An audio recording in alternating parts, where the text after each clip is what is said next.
Good morning and God bless. I'm Dominique DiPrima, and welcome to the Front Page Saturday Town Hall Edition. Happy 4th of July. I'm so happy to be here. This show, as you know, a response to COVID-19, the crisis, and of course, the protests in our streets, adding another level to this. This series being brought to you by the City of Los Angeles, Council President Emeritus Herb Wesson, Community Build, and the Independent Professionals Association at indiework.org.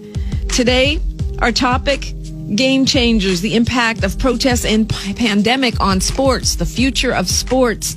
Of course, 4th of July holiday, usually a big time for youth sports, and this is just confusing for most people, so we thought you might want to call in and join in. Maybe you have a question, a comment, maybe you have a dilemma that you're dealing with, whether it's in pro sports, youth sports, or anywhere in between. We would love to hear from you. We are being joined by one of the most decorated high school coaches in the country. He was, of course, longtime head of Dorsey High School. At one point, no other high school in America had more players in the NFL. He's now the coach at Washington Prep. Paul Knox, welcome to the show. Mr. Knox, Coach Knox, are you there? Yes. Hi, how are you doing? I lost you for a second. Oh, it happens. Well, welcome to the show. Thank you so much. I appreciate it. This must be a tough time to be in your job. Absolutely. There's actually nothing going on for us as far as being able to practice or do anything like that. So, just trying to keep in contact with our kids and keep them in the know of when we'll be able to get back together and see if we can have some type of season. Yeah, well, I'm sure, it's changing minute by minute because everything seems to be changing minute by minute. Bringing in another voice here is former defensive coordinator for the Dallas Cowboys. He worked to bring African-American coaches in both the NFL and the NCAA together into a forum called the Urban Football Coaches Association, talk about issues they face as a group. And this season, he is the defensive backs coach at Baylor University. Brian Stewart, welcome to the show. Thank you, Dominique. Thank you. I guess I should have said happy 4th of July. Yes, to both of you guys. So I'm sure saying something similar for you. Tough situation, a lot of changing parameters every minute, right? Absolutely. What happens is the president, AD, and our head coach meet, and then every Monday and Friday we kind of go forward with, what's happening. And right now, there is a season. Excuse me. Right now, there is a season. So we're Zooming with our kids 3 times a week. And then, Zoom, the meetings, the virtual meetings, 3 times a week. And then outside of that, I'm trying to make sure that I call my guys, make sure they're good on their summer classes and just trying to be a coach from afar, if you can imagine that. Yeah, I can't imagine that, actually. And in the middle of pandemic, I think we keep hearing, okay, yes, we'll have some college sports. No, we won't have some college sports. As a mom, I hear, and my kid's not, a big athlete or anything, but I hear a changing story. He's in high school. It's every couple weeks. Can you, this is for both, Coach Stewart and Coach Knox, where are we right now? What do we know about 2020 and 2021, for the high school and the college level of sports? Well, first for high school, first of all, what's up, Stu? How you been? How are you, Paul? I'm good. Always great to hear your voice and talk to you. Hey, I'm glad to hear you. For high school, it's kind of hodgepodge, In LA Unified, they haven't made a determination of how we're going to proceed, whether we're going to have a season or not, or whether it's going to be a late start. I believe they're planning to announce sometime in July, I think around July 20th, on whether we can start meeting our teams officially.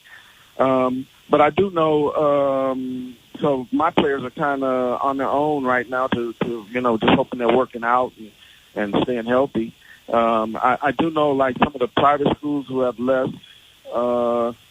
have a more open area, they're able to meet, and I think a few of them are meeting on campus in small groups and things like that. And then I think it's kind of left up for school district to school district here in the state. So some teams are having small groups practice, others are just kind of like in limbo, and we're all waiting to get some kind of announcement on whether we're going to be able to play.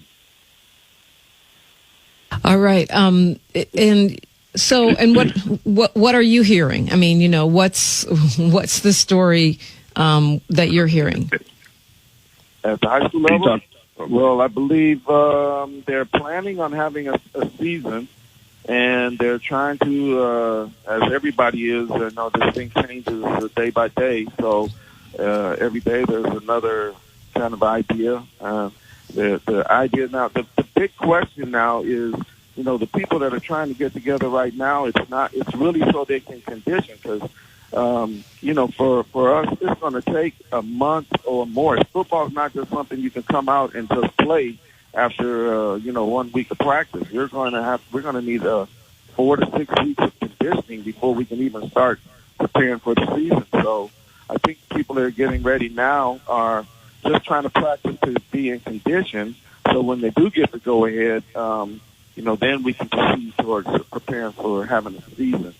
They may move the season back. I've heard that, moving it back. I've heard that you might just play a half of the season, maybe just the league games, no practice games. And then I've heard just that they may even start, if they have to, maybe late winter or early in the second semester. So all those things are being floated right now. Excellent. You know, so it's kind of like we have to pay attention and keep up. We have folks on the phone already this morning. Wendell from LA, welcome. Yeah, greetings, Dominique. Happy Christmas Addicts Day. First of all, you know, I don't mean to just bypass the youth, but I'd like to get straight to the NFL situation right here. I mean, I know Commissioner Goodell has made some apologies, and he seems to be remorseful to a degree. But for me personally, if he really wants to show remorse, bring us to the table with minority owners. And I don't mean just one franchise. We need 2, 1 in each conference. If you're really that remorseful and that regretful, I mean, you got to put together a 7 to 10 year plan to get some black ownership into the NFL. Long overdue. I'd like your comment on that, please. So Wendell's talking about black ownership. I mean, here we are in the middle of a national and international reckoning on race, which really does intersect with sports, right? Very directly. I mean, you've got Colin Kaepernick, you know, and that whole saga sort of, you know, playing out here. You've got the controversy over the Washington football team's name, which I don't really even like to say on the radio, honestly. And, you know, and more. I mean, much more than that in terms of this conversation. The NFL is going to play Lift Every Voice and Sing, the black national anthem before the games the first week. And I'm saying, alrighty, can we get some black coaches? I mean, the anthem is nice, but it seems like it may be time to move beyond symbols. Wendell wants ownership. What are your thoughts on that? I don't. Well, first of all, I want ownership too. Then they'll hire more black coaches, somebody who looks like them. The problem is, first of all, the owner team, you have to have over $200 million. So you have to set up something so you have enough money to go to the table.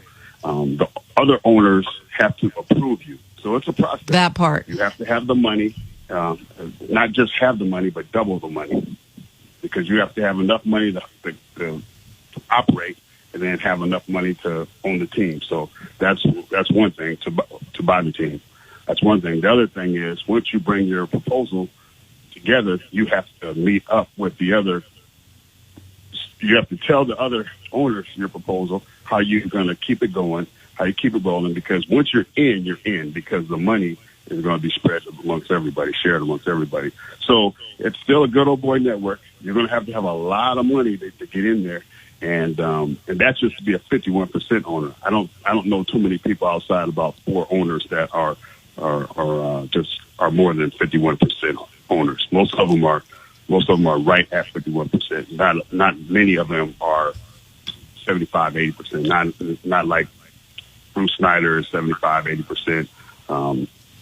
Dallas Cowboys, Jerry Jones, as we know, is 100% owner, but there's not a lot of those guys. But those are the guys that are saying yay and nay. So it's going to be hard for Jay-Z to walk up, who has the money to do it, and him get approved by Bruce Snyder, Jerry Jones, the Lerners, the guy from Jacksonville, the Flying J, who invented the Flying J gas station. So it's a bigger process.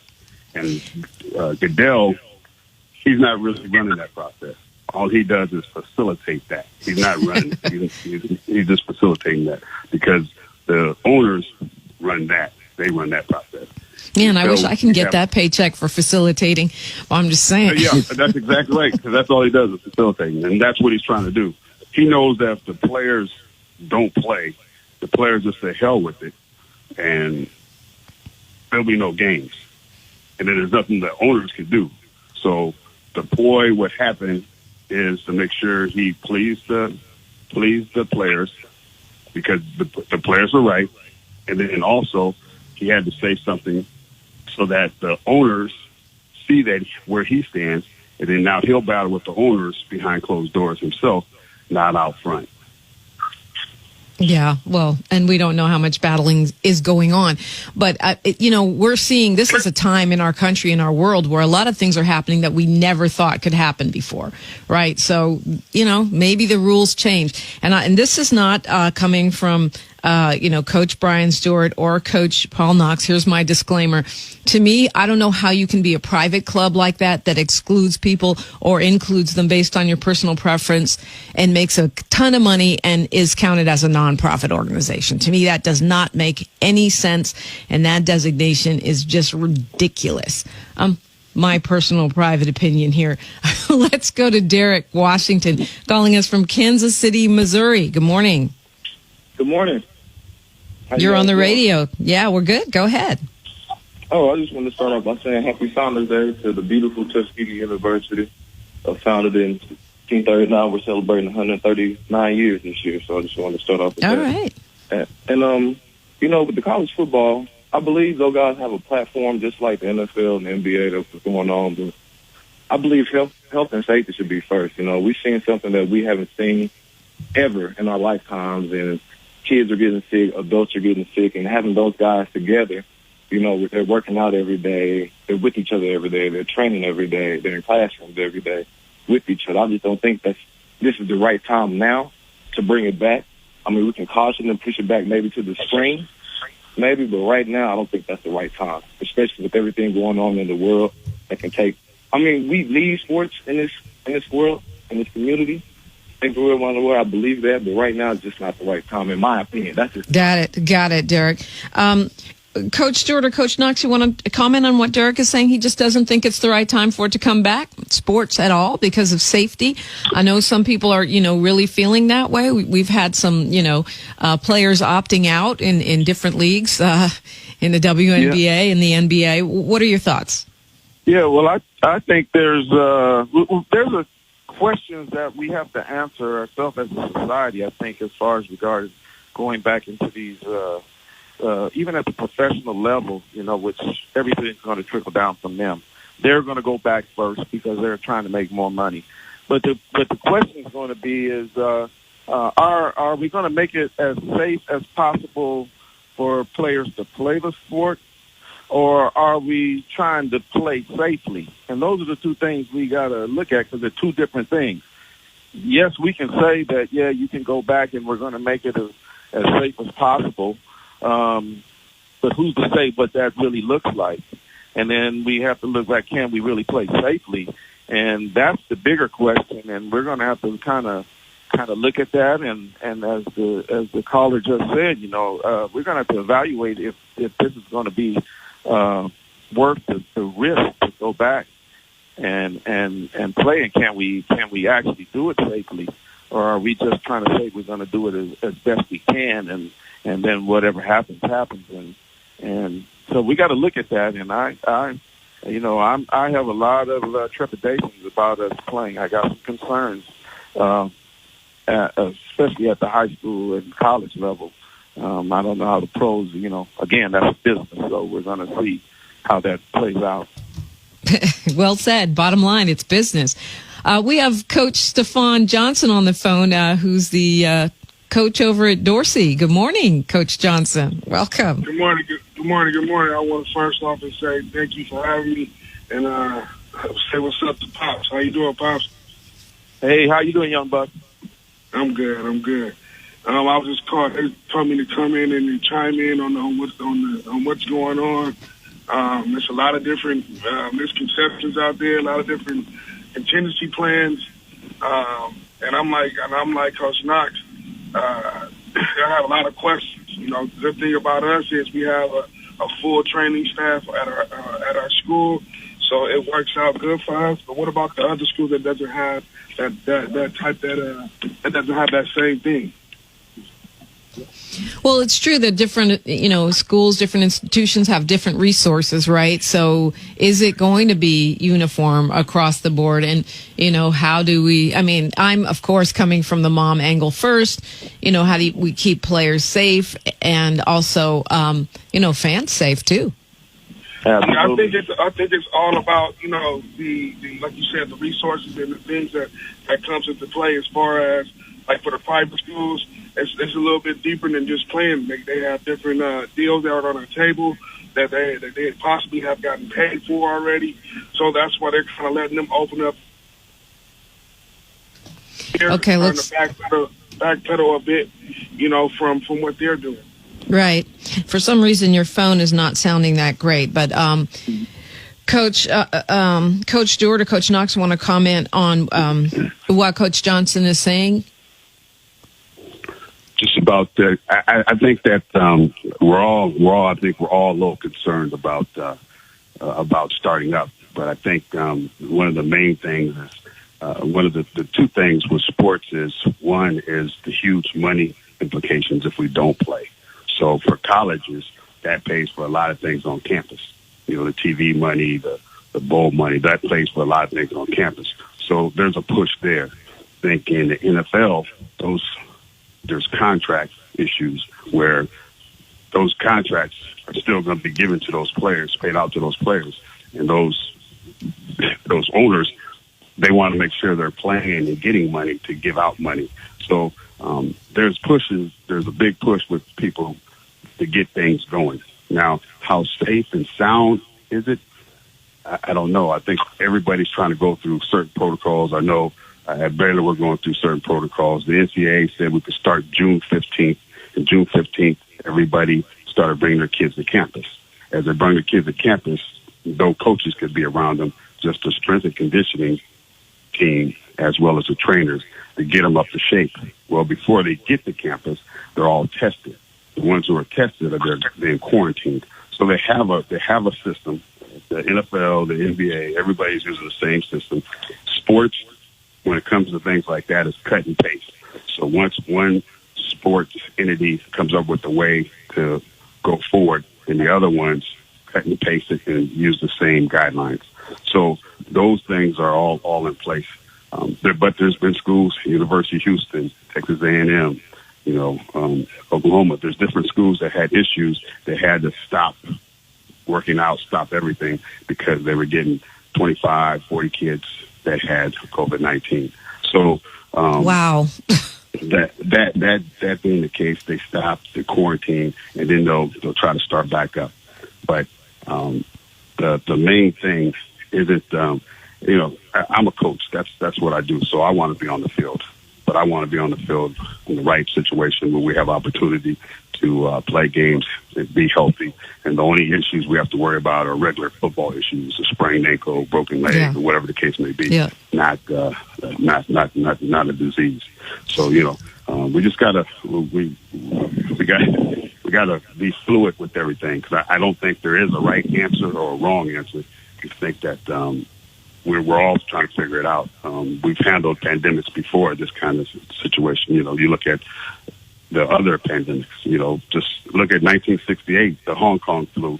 We had a pandemic and civil unrest. You know, we had Martin Luther King was killed in 1968. We had the Olympics with Tommy Smith and John Carlos going up the fist and getting shipped home. And then we had the Hong Kong flu, which 1 million people died and 1,000 Americans died. So that we've done it before, just with better leadership. Isn't it wild that that Tommy Smith and Juan Carlos are back talking about, you know, the athletes' right to protest at the Olympics? I mean, and actually, you know, I'm thinking, you know, of you know, all of you guys as coaches, but Coach Johnson, Stefan, I mean, you've been, you know, as a player in college, in the pros, and as a coach, and, you know, how does this moment of protest, how does that, you know, impact you? How do you guys guide players through this? I mean, we're talking about kids that can't even play, so their mental health may be a little bit, right, on edge, because sports really help us to stay balanced, right? Athletics. At the same time, you know, a lot of change is coming. I mean, from, you know, young people's image and likeness being able to be profited from, to, you know, the protests that are going on, even though the Redskins, I mean, I hate even saying that name. The Washington team has decided not to change their name. Let's see how long that lasts. But, you know, Stefan, you really, you know, had such an inspirational story of being seriously injured and fighting your way back. And I mean, how do you help your players and yourself navigate the protests and the pandemic at once? I guess Stefan is not there anymore, but yeah. I mean, that really either of our panelists could answer that question as well. Well, first, I'd like to, you know, I coached Stefan. He was a player for me, so I'm just so happy that he's been able to take over the program at Dorsey. I wish you good luck. And he did bring up a good point. At the high school level, especially the disparity that we have in facilities. He has a full-time trainer, which we put in place when I was at Dorsey. But where I'm at now, we have no trainer at all. And then we know some schools, like the private schools, St. John Bosco and other places like that, are going to have a full training staff. And so, you know, how are things going to be administered fairly and have allow these young men to be able to get on the field? And then you brought up a good point. I've really been dealing with my players at Washington now. You know, they really want to get back and practice. They call me every day, tell Coach, when can we practice? And, you know, I don't really have a good answer for them. And, I am worried about the things that they can be getting into now, especially in summer, that they could be out doing, where we would have them with us and, you know, trying to mentor them as well as coach them. And, you know, I think that's part of the biggest part of our role, especially at the high school level, is to trying to help these young men progress from young men to being productive men in our society and going on to do whatever they're going to do in life and bring back to our community. So this is a kind of a thing that I've been, trying to deal with the guys that I deal with. Yeah, it's a lot. I mean, it's really a lot. I think Stefan is back. I was just asking you about, the combination. I mean, you've been through the ultimate challenge of, having such a serious injury and fighting your way back, and now coaching, and you were dealing with, protests and, health issues all at once. How do you help keep your players on track? I think that's the biggest thing. Like I said, I've heard Coach Knox also say, the hardest thing is trying to keep these kids motivated mentally. I think that's the hardest thing. I think my scapegoat when I was dealing with my injuries and dealing with all the things that I was going through, I was able to get in the lab, so to say, and kind of get my mind off a lot of things and try to work out and train and things of that nature. And I had a different drive, whereas now kids need that motivation from the coaches, the mentors, the people that's in their lives in a positive way, to help them, and it's kind of difficult because we're getting held back in a sense from them, and that's where we have to try to, mend that gap at. We are on Zoom about 3 times a week, but you only can get, the participation on Zoom can get very minimal. Sometimes you might get 40 kids, which is awesome for me. I was excited to get 40 kids, and sometimes the other day we had 3. So it's just many different things you got to try to work around it. I know how prevalent the mental health issue is, especially with our kids, and they don't have, like I said, they don't have that avenue to release a lot of the things. They kind of the football field and the training facility is somewhat of a scapegoat for these kids, and they don't have that. You can tell them to go do things at home, but when you have Fortnite and you have free skins and free games and things of that nature on PlayStation, training is the last thing in their mind. So that's what we're battling with right now. Like you definitely hit the nail on the head, where we trying to get these kids in a better mental state, because that's what is really.